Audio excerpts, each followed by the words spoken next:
কথাই আমরা সবসময় বলে যাচ্ছি এবং বলছি এবং ইনশাল্লাহ বলবো, কিন্তু আমাদের এই হক কথাগুলি মাঠে ময়দানে বলতে দেওয়া হয় নাই।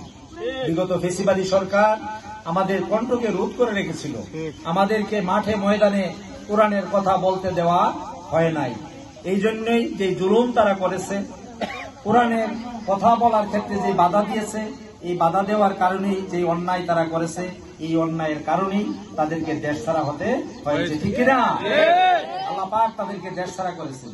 প্রিয় ভাইয়েরা, এতক্ষণ পর্যন্ত আপনারা যে আলোচনা শুনছিলেন, রমজান মাস অত্যন্ত গুরুত্বপূর্ণ মাস। এই মাসেই কোরআন নাজিল হয়েছে, আর কোরআন নাজিল হওয়ার কারণেই এই মাসের মর্যাদা আরো বেড়ে গেছে। অন্য মাসে একটা ফরজ ইবাদত করলে যেই সওয়াব, এই রমজান মাসে একটা ফরজ ইবাদত করলে সওয়াব কত গুণ? 70 গুণ সওয়াব বেড়ে যায়। প্রিয় ভাইয়েরা, একটা নফল অন্য মাসে একটা